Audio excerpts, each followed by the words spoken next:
ఇప్పుడంతా ఎంపీ ఓట్ల బిజీలు ఉండే వరకు తెలుస్తలేదు కానీ ఎమ్మెల్సీ ఓట్లు కూడా ఉన్నాయి ఊళ్ళో.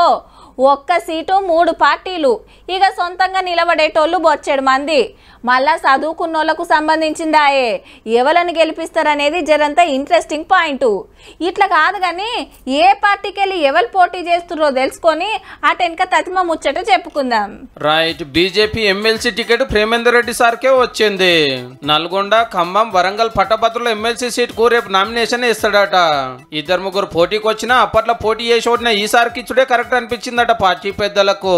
ఆల్రెడీ కాంగ్రెస్ నుంచి తీన్మార్ మల్లన్న, బీఆర్ఎస్ నుంచి రాకేష్ అన్న కాగితాలు సమర్పించారు పోటీ చేస్తున్నట్టు. ఈ ముగ్గురిట్ల కార్ క్యాండిడేట్ కొత్త, ఈ ఇద్దరు అప్పట్లో కొట్లాన్యోళ్లే.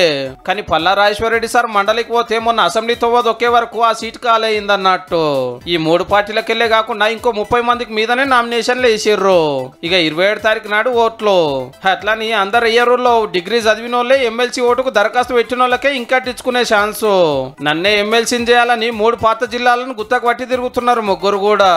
కాంగ్రెస్ పవర్ ఉన్నది, అప్పట్లో ఉన్న సానుభూతి ఉన్నది కాబట్టి గ్యారెంటీగా నేనే మండలికి పోతానే ఆశతోటున్నాడు మల్లన్న. లేలే, ఇది మా సిట్టింగ్ సీటు, మేమే గెలుస్తామని రాకేష్ అన్న. మా మోడీ సార్ పతారతోటి నేనే బయట పడతాని ప్రేమేందర్ సారు.